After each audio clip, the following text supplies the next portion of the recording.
Tavia Watson. How you doing, Ms. Watson? I'm doing wonderful, Mr. Paul. How are you doing? I'm doing great. Good. Tell all this a little bit about yourself again. My name is Tavia Watson. I am from Richland County, Columbia, South Carolina, living in North Charleston. I am employed with Origin SC, where I am a credit counseling, housing manager, as well as um, a lead worker there as well.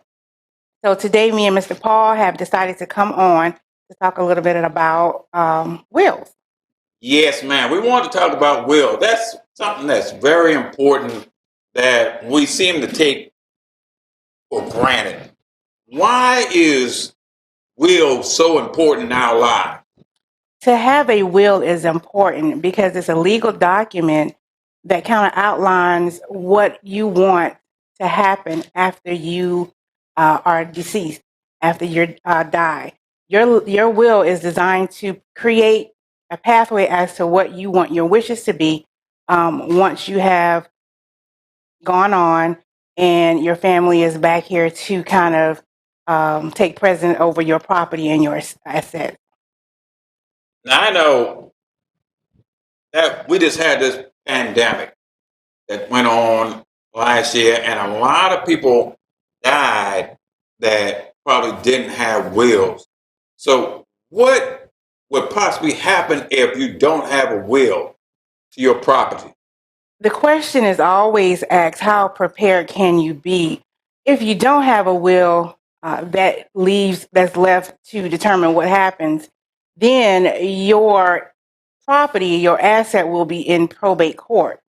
And what that means is probate court has to determine who gets what, whether it's a family member, whether it's a spouse or blood relative. How are they going to divvy out your asset or any property that you may have left after you've died?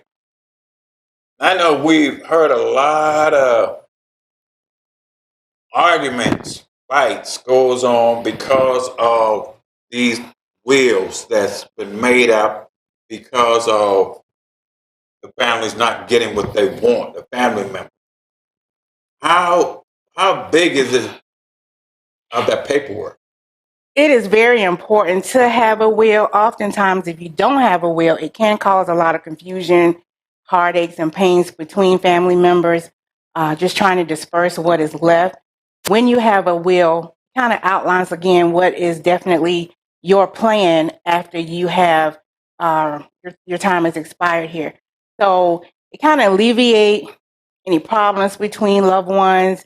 It alleviate any malice. It kind of just brings home exactly what you wanted your wishes to be, uh, and where you want it to go after you have just died.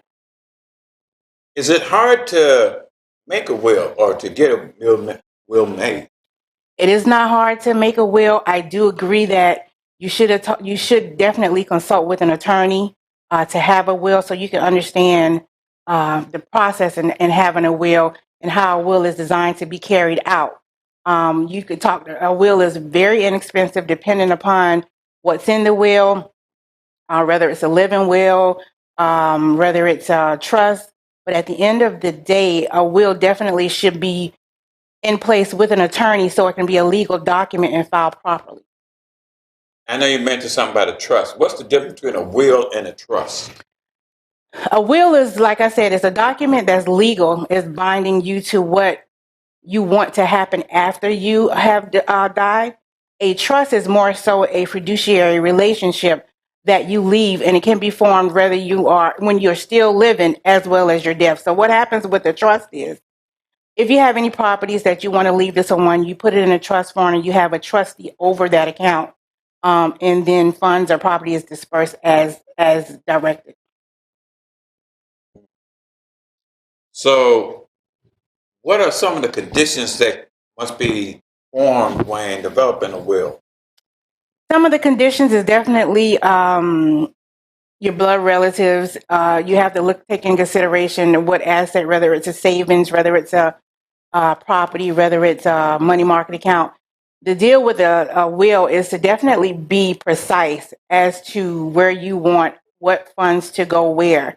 There could be a lot of difficulties deciphering between what you mean if it's not precisely written out, where an attorney is able to explain exactly where your wishes, what you wanted your wishes to be. I know in some circumstances you may have more than one will because sometimes there's more than one family. You have there's that certain situation. Whereas the man may have another Family. correct, and so they may have a will, and then his wife or may have a will, and now when he dies, there may be some type of confusion. How is that settled? Well, if you have several wills, or if you have a will that was written, and whatever the last will state, the last to date will be the will that is honored. Um, Typically, what happens with a will is once it's filed in court, the attorney, after your death, the attorney is able to read the will at any time. However, a will is public information where if it's filed in court, after a certain time, you're able to get a copy of the will and see exactly what it reads. Now, if the will is not outlined to be understood, then that's when it will be held up in probate court. Once it's filed and held up in probate court, it takes at least 8 to 12 months to decipher between how things would be dispersed and to act out the will accordingly. So then it'll be in the hand of probate to decide or make a decision as to where the funds should go or what should take place in reference to that will. Okay, what about in a situation whereas who handles the funeral is described in the will? How would that be? As far as even the money situation. It kind of depends on how the will is written. That's why it's always good to be precise. There is an estate planning as well. And in that estate planning is actually where one or two things happen. It kind of gives precedent over things when you are unable to make decisions. But if you have a will that outlines how you would like your funeral arrangements or how you would like things to be handled accordingly as far as your preparation for eternity, then that will has to be mandated and taken out as your wishes. So typically, what will happen is that will be read, and then from that point, wishes are to be granted upon whatever is in that will. Whether it's a funeral, whether it's who does the arrangements, how is it handled, who actually is going to be in charge. All of that should be outlined precisely in the will, so where it will be step by step with no inconsistencies or questions about it. With something as important as a will, why do we procrastinate as far as having one done? Well, when you're talking about death, it always brings awe because it's something that we do not want to talk about. We're not comfortable talking about it. Speaking of death leads to other questions and other conversations. So a lot of people shy away from talking about their after plans, their plans after death, and what they want to happen once they leave. You have to be definitely comfortable in making those decisions. Um, but it is a conversation and it is a topic that I do feel that most families should start talking about so that it could eliminate a lot of confusion, um, a lot of issues between families, uh, and kind of just seal the gap between your wishes and well as what is going to happen after you have are deceased. When a will isn't found, is there some circumstances whereas the state may come and take certain like property or stuff from that? If a will is not found or if there is not a will, like I said, it is held up in probate. And probate has a process in where they determine the next kinship.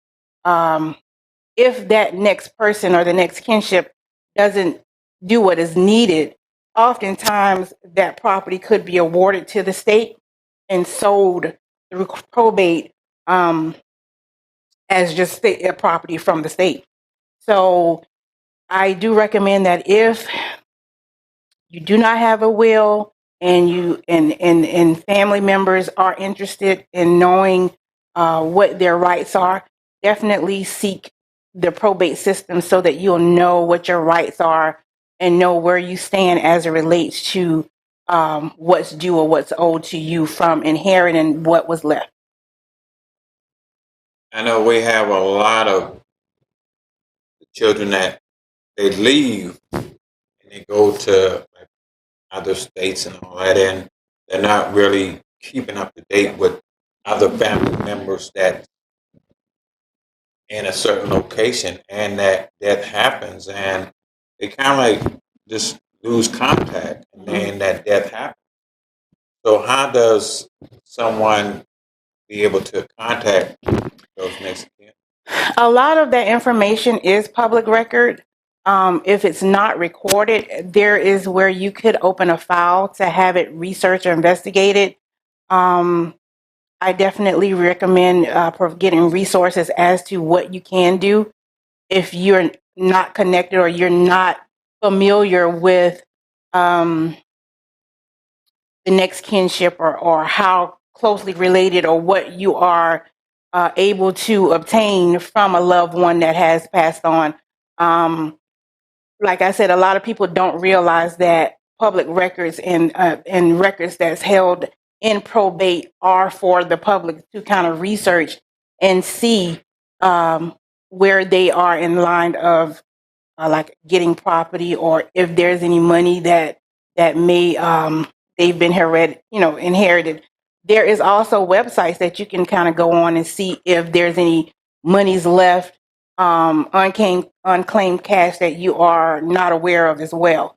But you just have to familiarize yourself and ask questions and become familiar with what your rights are and what you can do um, to get what's rightfully yours.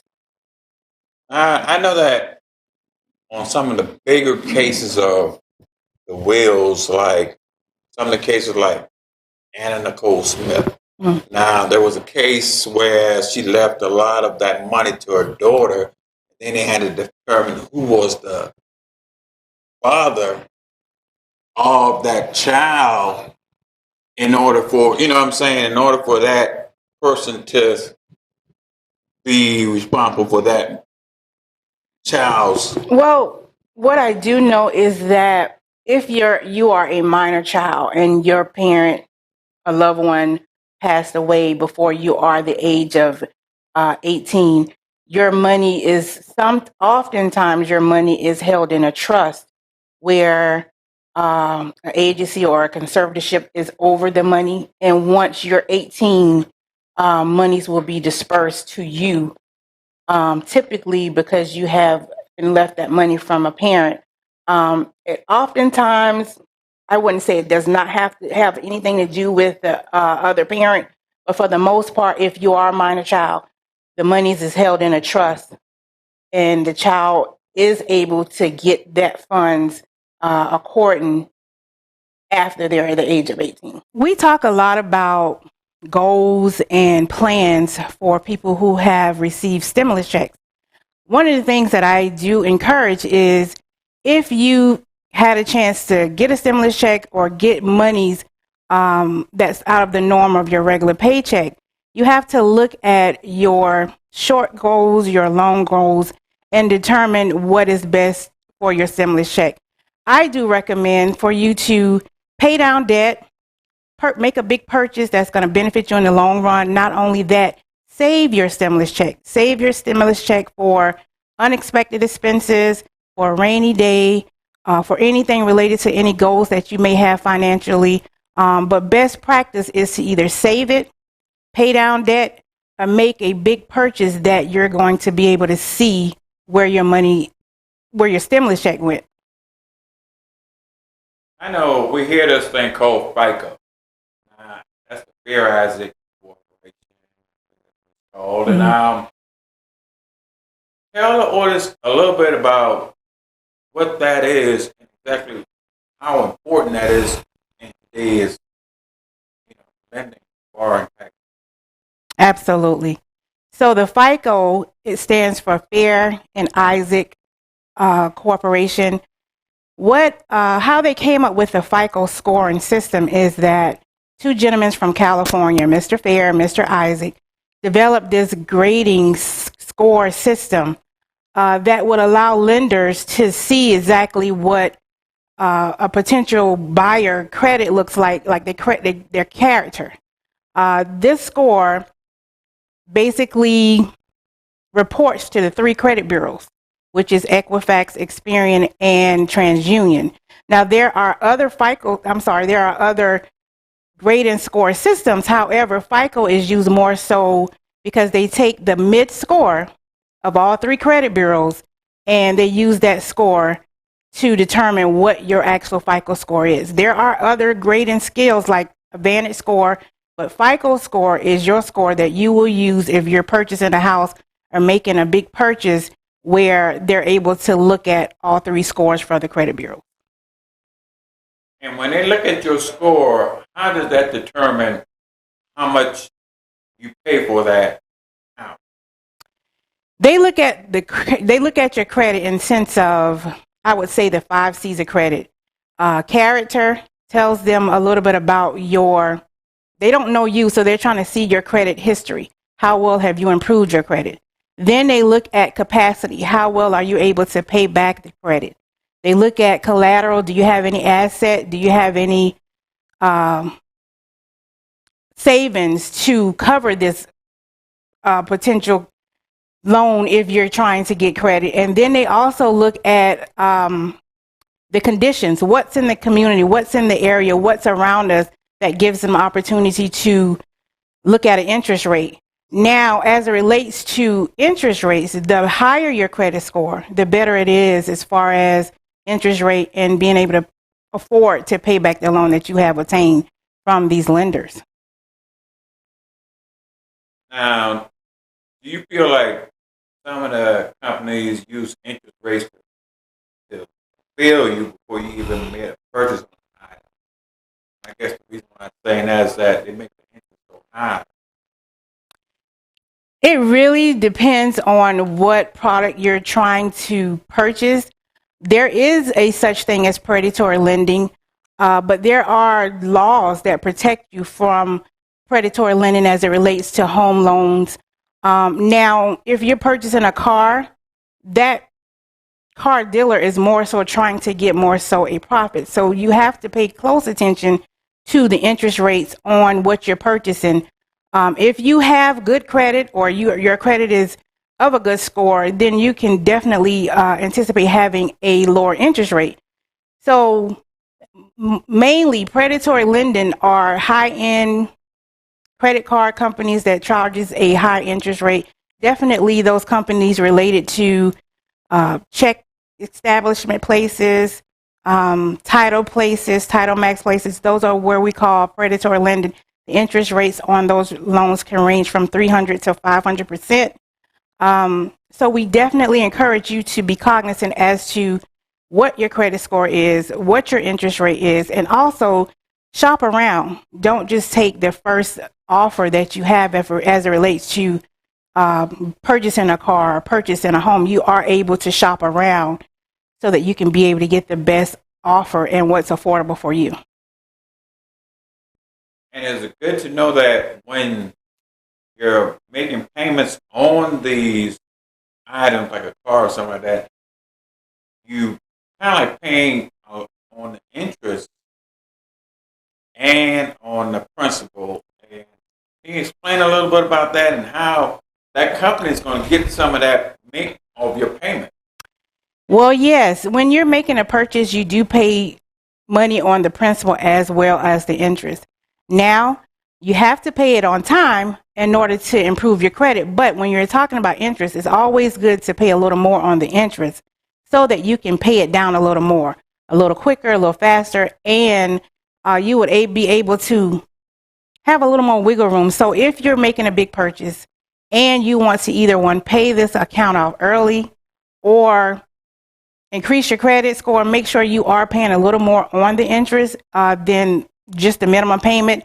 If you're making a minimum payment, it does take a while to pay off loans and credit cards.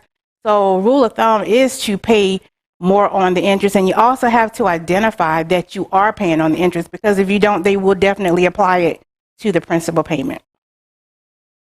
And what does that do as far as them just putting it on the principal or interest? What difference does that make? The principal is typically just the loan itself. The interest is how the company makes money. So if you pay down the interest, you're actually paying down more money that you, for example, if you're borrowing $3,000 and the interest on that is 3.5%, every time that you are paying that account back or the money back, the interest accrues. So what happens is if you pay it down to where it's not accruing as much, then you kind of take care of the principal balance as well as the interest. Interest is going to accrue, but the key to it is if you pay it down a little more than just the bare minimum, then you will cut the interest in half, or pay a little more on it, so you won't be paying as much interest over the time frame of that loan. How often should you check your credit score, and why don't you seek help in improving your credit score?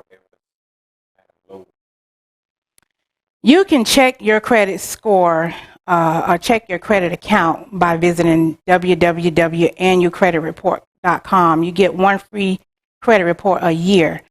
Best interest, if you're using a credit improvement company who typically is either HUD approved or through the National Foundation of Credit Council, there is a fee attached. The fee could be anywhere from $20 to $65 in that range for checking your credit. It is good to check your credit at least, they say once a year. I say at least a little more, because identity theft and fraud is definitely out there. That is a clear way of showing that you have been a victim of identity theft or fraud. Meaning, if you check your credit and there's some discrepancy as to wrong information, wrong account information, wrong balances, you definitely have to dispute those things, because it shows that you may have been a victim of identity theft. And not only that, just to kind of know exactly where your score is, just to kind of know exactly what is needed what you may need to do to improve your credit score. Because once again, credit is definitely the key as it relates to, good credit is the key as it relates to making purchases such as a car, a house, or a major purchase that's going to take you a while to pay it off. When searching for a credit counseling company, what are some of the questions you should be asking before you do that? Credit, there is a difference between credit improvement and credit repair. One of the things that I would ask is, are you for-profit and nonprofit?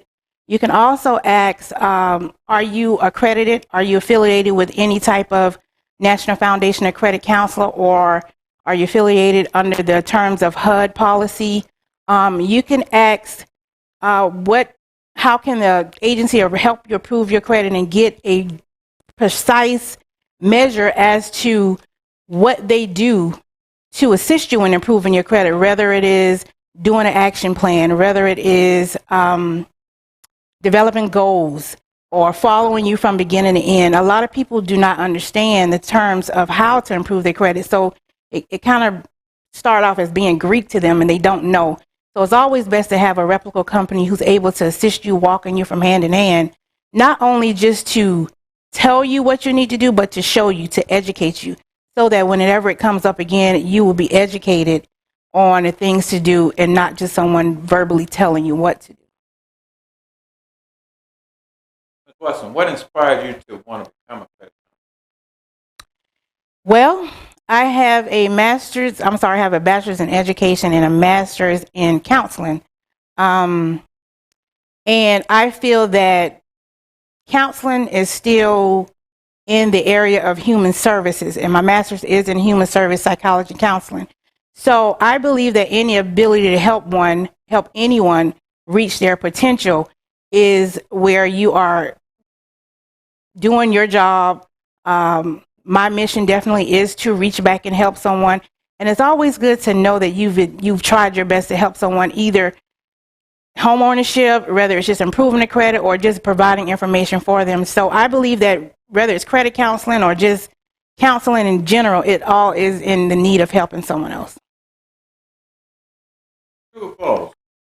Can you compare repairing your credit to weight loss? You didn't gain your weight overnight, so you shouldn't expect to get your credit improved overnight. When I'm doing a credit counseling session, I often tell my clients or my participants that your credit will improve in time. It takes the creditors at least 30 to 45 days to update the credit bureaus as it relates to your payment history, or whether your payment was late or if you paid that account on time. So if it takes 30 to 45 days for them to make just one acknowledgement that you paid your accounts, then it is going to take time. I think that in a nutshell, if you are really improving your credit and you're improving your credit the correct way, it should take you at least 60 to 90 days to see an improvement on your credit. So it takes time. I can't give you a definite time frame, but I will say as long as you stay afloat and definitely stay on what you're supposed to do as far as your action plan and your goals, you should see your credit improve rather fast.